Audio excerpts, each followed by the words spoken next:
আমার শ্বশুর, শাশুড়ি এবং আমার স্বামী যৌতুকের টাকার জন্য অত্যাচার করত। তাও ৫ লক্ষ টাকা। কিন্তু আমি এত টাকা কোথায় পাব? আমার বাবা গরিব মানুষ, এত টাকা জোগাড় করা আমার বাবার পক্ষে সম্ভব না। একদিন হঠাৎ করে আমার ১০ বছরের দেবর আমাকে বলল, ভাবি আমি তোমাকে ৫ লক্ষ টাকা দিব, কিন্তু আমার একটা শর্ত আছে। আমি বললাম, কি শর্ত? তারপর আমাকে আমার দেবর ৫ লাখ টাকার বিনিময়ে যা চেয়েছিল তা শুনে আমার মনে হলো আমার প্রাণটা বুঝি বেরিয়ে গেল। বাকিটা তোমাদের গল্পতে বলছি। যেদিন এক ঘর ভর্তি লোকের সামনে আমার শাশুড়িমা আমাকে বললেন, ছেলে আমার বিয়ে পাস, তাকে জন্ম দিতে কম কষ্ট হয়নি, জীবন মরণ প্রশ্ন গেছে, সেই ছেলেকে লেখাপড়া করিয়ে মানুষ করতে কম খরচ চায়নি আমার, তার খরচ কিছুটা তো তোমার বাবা মাকে পোষাতে বলো।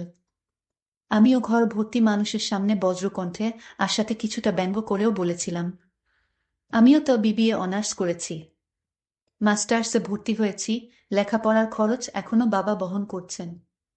আমার বাবা মায়ের তো মোটেও খরচ করতে হয়নি। আপনার মনে হয় আমাকে কোনো বাণিজ্য মেলা থেকে কিনে নিয়ে আসছে? আমার মা বাবার কোনো কষ্ট হয়নি আমাকে লালন পালন করতে। শাশুড়ি মা চোখ বড় বড় করে আমার দিকে তাকালেন। তার পুত্র মানে আমার স্বামী আমার কাছে এসে রাগী কণ্ঠে বললেন, মায়ের সাথে বেয়াদবের মতো কথা বললে জানে মেরে ফেলত তোকে। আমি হাতখানা সরিয়ে বললাম, জানি সে তুমি পারবে। মায়ের পুত্র বলে কথা, তাতে আমরা যে যেতুক চাইছে, জানাতে যেতুকের শাস্তি কি? আমার শাশুড়ি চোখ দেখলে মনে হয় রাগে চেয়ার থেকে লাল লাল আগুন ঝরছে। পারলে সে আগুনে আমাকে ছাই করে ফেলেন। তিনি বললেন, আমরা তো আর যেতুক চাইছি না। বিয়ের পর মেয়ের শ্বশুর বাড়িতে এটা সেটা দেয়, মেয়ে জামাতার সুখ দুঃখে টাকা দেওয়া যেতুক কেন হবে? এসব উপহার দেওয়া তো সমাজের নিয়ম। সেটা কি তোমার বাবা জানেন না? জি মা, বর্তমান সমাজে যেতুকের আরেক নাম উপহার। শাশুড়ি মা বেশ রেগেই বললেন, নিজের মেয়ে জামাইকে এতটুকু সাহায্য করতে না পারলে তোমার বাবা মেয়ে কেন বিয়ে দিলা? ঘরে খুঁটি করে রাখত। তারা তো আর আপনাদের উপহার চাইবার নিয়ম জানতো না, তাই বিয়ে দিয়েছেন। বেশি কথা বলবা না। মুখে মুখে তর্ক আমার পছন্দ না। বাবার বাড়ি থেকে টাকার ব্যবস্থা করে না আনতে পারলে তালাকনামা হাতে ধরিয়ে দিব। তারপর ঘর থেকে বের করে দিব। আমি কাচুমাচু মুখ করে বললাম, এমনটা করবেন না প্লিজ মা। তালাক হলে লোকে কি বলবে? সমাজে মুখ দেখাব কি করে? আমার জীবন তো নষ্ট হয়ে যাবে। আমি এখনই বাবার বাসায় গিয়ে তাকে বলছি, তিনি যেভাবেই হোক টাকার ব্যবস্থা করে ফেলবেন। দেখলাম তাদের চোখে মুখে বিশ্বজয়ের আনন্দ। আমি বোরকাটা পরে বাড়ি থেকে বের হবার সময় মাথা নিচু স্বামীকে বললাম, আমার কাছে বাড়ি যাবার রিক্সা ভাড়া নেই। তিনি ১০০ টাকার একটা নোট আমাকে দিলেন। আর বললেন, কথা বলে জলদি বাড়ি ফিরবি। আমি টাকাটা নিয়ে ঘর থেকে বের হতে হতে শুনলাম শাশুড়ি বললেন, কাকে কিভাবে পরাস্ত করতে হয় আমার জানা আছে, কার দুর্বলতা কি আমি জানি। আমি চিন্তায় পড়ে গেলাম, কেমন করে এত টাকা জোগাড় করব? আমার বাবা একজন অসহায় মানুষ, তিনি এত টাকা কোথায় পাবে? আমিও কিছুই ভাবতে পারছি না। কি করব আমার মাথায় কাজ করছে না। আসলে মেয়েদের কপালটা এরকমই হয় নাকি? আমি যদি টাকা নিয়ে বাড়িতে ফিরতে না পারি, তাহলে আমাকে তালাকনামা দিয়ে দিবে। আমি এটা কিভাবে সহ্য করব? আমি তা কিছুতেই সহ্য করতে পারব না। মানুষের জীবনে বিয়ে একবার হয়। এসব দুশ্চিন্তা আমার মাথায় ঘুরপাক খাচ্ছিল। আমি এখন কি করব? এসব ভাবতে ভাবতে বাবার বাড়ি গেলাম। বাবার বাড়ি গিয়ে দেখি বাবা অসুস্থ। আমার মা মারা গেছেন আমার বয়স যখন ১০ বছর তখন। আমাকে আমার বাবা খুব কষ্ট করে বড় করেছে এবং লেখাপড়া করিয়ে মানুষ করেছে। আমার নামটা মা রেখেছিল আয়েশা। বাবা আমাকে ধুমধাম করে বিয়ে দিয়েছিল। যাই হোক, বাবার অসুস্থতা দেখে আমি কিছুতেই শ্বশুরবাড়ির ঘটনাটা শেয়ার করতে পারছি না। বাবা শুনলে হয়তো বাবার মনটা অনেক খারাপ হয়ে যেতে পারে। এমনও হতে পারে বাবার অসুস্থতাও বেড়ে যেতে পারে। আর তাই বাবাকে বলতে পারছি না, কিন্তু বাবা ছাড়া আমার যে পৃথিবীতে আর কেই নেই। বাবাকে তো বলতেই হবে। আমি কি করব এসব ভাবতে ভাবতে আস্তে করে বাবাকে ডাক দিলাম। বাবা আমার ডাক শুনে বিছানা থেকে উঠে বসল। কিরে মা, তুই কখন আসলি? একাই আসলি নাকি? জামাই আসে নাই, আর তোর মুখটা এমন শূন্য দেখাচ্ছে কেন মা? তোর কি হয়েছে মা, আমায় খুলে বল মা। বাবাকে জড়িয়ে ধরে কান্না করে বললাম, বাবা, আমার শ্বশুর শাশুড়ি, আমার স্বামী তার আমার কাছে যৌতুক চাচ্ছে। বলেছে 5 লাখ টাকা নিয়ে যেতে। যদি 5 লক্ষ টাকা না নিয়ে যেতে পারি তাহলে সে আমারে তাদের বাড়িতে রাখবো না, ডিভোর্স দিয়ে দিবে বাবা। আমার বাবা আমার কথা শুনে বলল, মা তুই কোনো চিন্তা করিস না, আমি টাকার ব্যবস্থা করতেছি। কিন্তু বাবা কোথায় থেকে টাকার ব্যবস্থা করবে? আমাদের তো বাড়ির জায়গাটা ছাড়া আর কিছুই নেই। আমার বাবা বাড়িটা বন্ধক দিতে চাইল, আমি তখন বাধা দিলাম। না বাবা, আমার জন্য বাড়িটা বন্ধক দিলে তুমি কোথায় থাকবে? আর টাকা শোধ করতে না পারলে তো এই বাড়ি নিয়ে যাবে। তার চেয়ে বরং আমি আমার স্বামীর বাসায় ফিরব না, আর যাব না। আমি তোমার সাথেই বাড়িতে থাকি। তারপরের দিন আমার দেবর আসলে আমার বাড়িতে এসে বলল, ভাবি তুমি অনেক সুন্দরী লক্ষ্মী একটা মেয়ে, তোমার প্রতি ভাইয়া আমার মা এরকম যৌতুকের জন্য তোমাকে নির্যাতন করতে পারে। এটা আমার কাছে খুবই খারাপ লাগে ভাবি। আমার দেবরের নাম জিনুক, বয়স মাত্র 10 বছর। আর এই 10 বছরের দেবর আমার কোনো কষ্ট দেখতে পারত না। আমার দেবর ছোট মানুষ, বলতে গেলেই একটা বাচ্চা মানুষ। যাইতোক দেবর আমায় বলল, ভাবি আমি তোমাকে 5 লাখ টাকা দিব, কিন্তু একটা শর্ত আছে। আমি বললাম, কি শর্ত? আর তুমি ছোট মানুষ, তুমি এত টাকা কোথায় পাবে? আরে ভাবি, আমি ছোট হলে কি হবে? আমার মাথায় যে জ্ঞান আছে, তোমার মাথায় সেই জ্ঞান নেই। এবং কি আমার ভাইয়াও তা পারবে না। আমি তো আমার দেবরের কথা শুনে অবাক, কি বলে পাগলের মতো। তবে ভাবি আমার একটা শর্ত আছে, যদি শর্ত মানতে রাজি হও তাহলে আমি তোমাকে টাকা দিব। আমি বললাম, নিজে একটা চকলেট কিনে খেতে পারে না, আর সে নাকি আমাকে 5 লাখ টাকা দিবে। আচ্ছা বলো তোমার কি শর্ত, তাহলে তোমাকে আমি 2 দিনের জন্য দূরে কোথাও নিয়ে যাব। আমি যা বলবো তোমার তাই করতে হবে। আমার সব কথা তোমার শুনতে হবে। ভাবি আমি যা করতেছি তোমার ভালোর জন্য করব। আমি তোমার খারাপ চাইবো না কখনো। আমি মনে মনে চিন্তা করলাম, মাত্র 10 বছরের একটা ছেলে, মানে আমার দেবর, সে আমাকে দূরে নিয়ে কি করবে? এই ছোট ছেলেটার মতলব কি? কিন্তু একটা কথা আমার মাথায় আসছে না, যে মাত্র 10 বছরের ছেলে, সে আমার কাছে কি চায়। না, আমি মনে মনে চিন্তা করলাম, আমি তাকে বলবো, আগে টাকাগুলো দেখাও, তারপর তুমি যা বলবে আমি তাই শুনব, এবং তার মতলবটা আমি বুঝব আসলে কি চায়। তারপর আমি তাকে ডাক দিলাম, ঝিনুক, তোমার সাথে যাওয়ার আগে তোমার কাছে টাকা আছে কিনা সেটা দেখতে হবে। তুমি দেখাও টাকাগুলো, তারপর আমি তোমার সাথে যাব। তখন সে আমাকে তার ব্যাগ থেকে সবগুলো টাকা আমাকে দেখালো। আমি তা দেখে প্রায় অজ্ঞান হয়ে যাওয়ার মতো অবস্থা। আমি বললাম, এত টাকা তুমি কোথায় পেলে? সে বলল, ভাবি আমি টাকাগুলো আমার বাবার সুইটকেস থেকে চুরি করেছি। আমি বললাম, কেন করলে চুরি? কেন করেছি? আমি তোমাকে তো বললাম তোমাকে দূরে কোথাও নিয়ে যাব, 2 দিনের জন্য, তার বিনিময়ে তোমাকে টাকাগুলো দিয়ে দিব। আমি তাকে প্রশ্ন করলাম, আমাকে দূরে নিয়ে গেলে তোমার লাভ কি? আমার লাভ ক্ষতি সেটা তোমার ভাবতে হবে না ভাবি, তুমি যাবে কি না বলো। আমি বললাম, তোমার সাথে আমি ঘুরতে গেলাম এবং তুমি যা বলবে তা শুনলাম, কিন্তু তোমার বাবা যদি জানতে পারে তুমি টাকা চুরি করেছ তাহলে তো তোমাকে পিটাবে। আমি বললাম, সে চিন্তা তোমার করতে হবে না, বেশি কথা না বলে আমার সাথে চলো। আমি তার মনের উদ্দেশ্যটা জানার জন্য তার সাথে ঘুরতে যেতে রাজি হলাম। তারপর আমাকে নিয়ে সে কক্সবাজার সমুদ্র সৈকতে নিয়ে গেল। তারপর আমরা থাকার জন্য একটা হোটেল ভাড়া করতে গেলাম, কিন্তু হোটেলের মালিক আমাদের রুম দিতে রাজি হচ্ছিল না। কারণ আমার সাথে যে ছিল, মানে আমার দেবর, তার তো বয়স কম। হোটেল মালিক আমাকে প্রশ্ন করল, তোমাদের সম্পর্ক কি?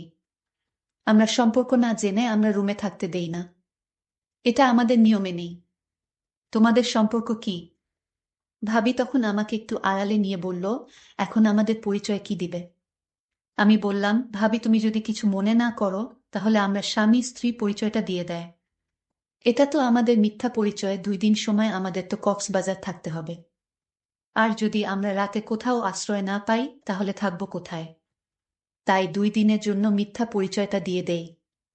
আমি তো তার কথা শুনে অবাক হচ্ছি, একটা ছোট ছেলের মাথায় এত বুদ্ধি কোথা থেকে আসলো। আমি দেবরকে বললাম, ঠিক আছে, তোমার যেটা ভালো মনে হয় সেটাই করো। আর আমার তো তোমার সব কথা শুনতে হবে, সেটা তো আগে থেকেই বলা। হোটেল মালিককে বললাম, উনি আমার স্বামী। হোটেল মালিক একটা শুনে অবাক হয়ে গেল। এত ছোট ছেলে আপনার স্বামী হয় কিভাবে? আমি বললাম, হবে না কেন? এখনকার যুগে কি আর বয়স দেখে বিয়ে হয়? যার যারে পছন্দ হয় তাকে বিয়ে করে ফেলে। ভাবি আমার সাথে মিথ্যা বউ সেজে হোটেলে উঠলাম। এছাড়া আমাদের আর কোনো উপায় ছিল না। সারাদিনের ক্লান্ত শরীরে আমার রাতে প্রচুর ঘুম পাচ্ছিল। আমি আমার দেবরকে বললাম, তুমি কোথায় থাকবে, নিচে নাকি কাঠে? আমি বললাম, ভাবি তুমি কি ভুলে গেছ? আমি যা বলি তুমি তাই করবে। তাহলে আজ আমার একটা কথা রাখতে হবে। সেই কথাটা আমি কি করে বলি? আচ্ছা ভাবি, তুমি রাগ করবে না তো? আচ্ছা ভাবি, আমাকে তোমার কেমন লাগে? হঠাৎ এই প্রশ্ন কেন? আরে ভাবি, এমনিতেই জিজ্ঞাস করলাম আর কি। কেন, আমার দেবর তো অনেক সুন্দর, বয়সটা আর কি কম। ভাবি, আমি তোমাকে যে কথাটা বলবো সেই কথা বলার পর তুমি রাগ করবে না তো? ভাবি বলল, ঠিক আছে, আমি রাগ করব না। কি বলতে চাও বলো। আমি বললাম, ভাবি আমি তোমাকে 5 লাখ টাকা দিয়ে কিনতে চাই। মানে? মানে হলো 5 লাখ টাকা দেনমোহর দিয়ে তোমাকে বিয়ে করতে চাই। আমি আমার বাবা মাকে দেখিয়ে দিতে চাই যে এই দুনিয়া এখনো ভালো ছেলে আছে। আরে ভাবি, আমার ভাইয়া তোমাকে যৌতুকের জন্য অত্যাচার করছে, আমি তা কিছুতেই সহ্য করতে পারছি না। আর তাই ভাইয়াকে উচিত শিক্ষা দিতে হবে। আমি তোমাকে 5 লক্ষ টাকার দেনমোহর দিয়ে তোমাকে বিয়ে করে আমি আমার বাবা মাকে দেখিয়ে দিতে চাই যে আপনার ঘরে একটি ভালো সন্তান আছে যে কিনা যৌতুক ছাড়াই বিয়ে করতে চাই। ভাবি বলল, এ হয় না, তুমি বিয়ের কি বুঝবে, তোমার তো বয়স হয়নি। আরে ভাবি, আমাদের গুরুজনরা বলেছে বিয়ের কোনো বয়স নেই, তাদের মনটা ঠিক থাকলেই সবই সম্ভব। বিয়ে হচ্ছে ফরজ, এটা আল্লাহর আদেশ। ভাবি বলল, তাহলে তোমার দুশ্চরিত্র ভাইয়া কিছুতেই তা হতে দিবে না। আরে ভাবি, তুমি কোনো চিন্তা করো না। আমি তোমাকে এখন যে বুদ্ধিটা দিব আর সেই বুদ্ধিটা কাজে লাগাতে পারলেই তুমি সাকসেস, আমি গ্যারান্টি দিলাম। এই বাচ্চা দেবরের মাথায় এত বুদ্ধি কোথায় থেকে এলো, এত দেখছি জ্ঞানের জ্ঞানী। আমি আমার দেবরের কথা মতো আমি আমার শ্বশুর বাড়ি ফিরলাম 4-5 ঘন্টা পর। একা ফিরলাম না, সাথে কজন পুলিশ অফিসারও ছিলেন। এই বুদ্ধিটা দিল দেবর আমাকে। পুলিশ দেখে আমার শ্বশুর বাড়ির সবার মুখগুলো চুপসে গেল।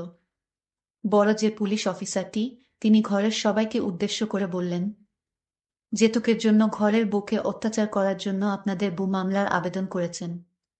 প্রথম পর্যায়ে সবাইকে শুধু সতর্ক করে গেলাম। এরপর যৌতুকের জন্য অত্যাচার করলে গোষ্ঠীসুদ্ধ তুলে নিয়ে যাব। দারোগাবাবু আরও কিছু কথা বলে চলে গেলেন। তিনি চলে যেতেই আমি আমার শাশুড়ির কাছে গিয়ে বললাম, তালাক দিবেন তো দিন, কিন্তু তার আগে কাবিনের 5 লক্ষ টাকা রেডি রাখবেন। মহারানার টাকা আমি মাফ করেই দিয়েছিলাম। আসলে বিয়ের প্রথম রাতে আপনার ছেলে মিষ্টি মিষ্টি কথা বলে তা মাফ করিয়ে নিয়েছিলেন, কিন্তু এখন সেটা আমার চাই। আজকের ঘটনার পর মাফ করার তো প্রশ্নই ওঠে না। উল্টো আমাকে মহারানা না দিয়ে বিয়ে করার দায়ে আপনার ছেলেকে মামলা করে ফাঁসিয়ে দিব।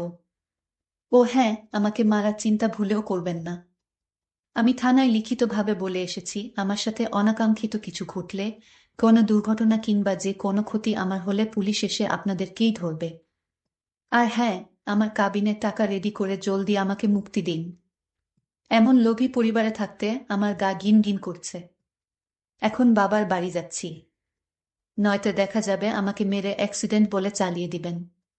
পরে পুলিশ আপনাদের ধরে শুলে চড়ালেও তো আমি তা দেখতে পারবো না, জীবিত হব না। নিজের সেফটি ফার্স্ট। তবে এ কার্টুনদের বেশি সময় দেখার মতো সময় আমার হাতে নেই।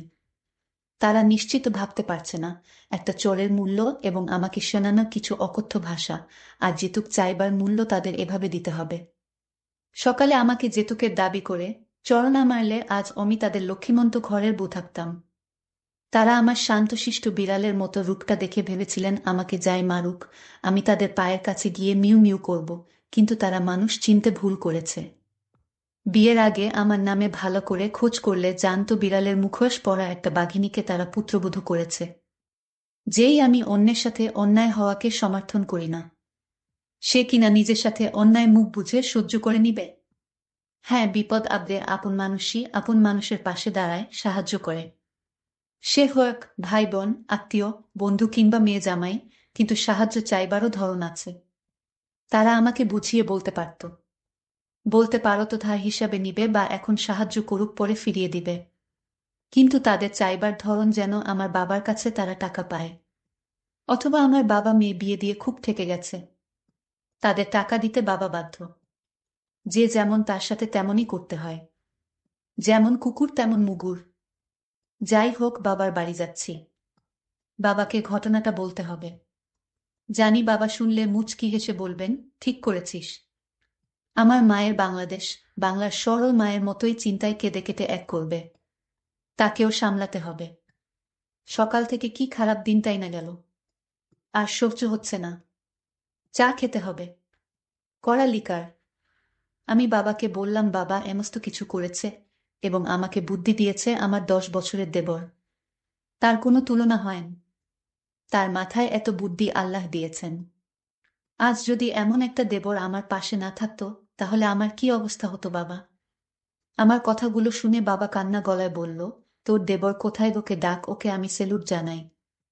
আমার দেবর তখন বাবার সামনে আসলো আর বাবাকে বলল, বাবা এটা ছিল আমার কর্তব্য, সমাজে কেন নারীরা যৌতুকে দায়ে নির্যাতিত হবে। তার কিছুদিন পর আমি আমার স্বামীকে ডিভোর্স দিয়ে দিলাম। বাবার সম্মতিতে আমি 10 বছরের লক্ষ্মী দেবরকে বিয়ে করে নিলাম।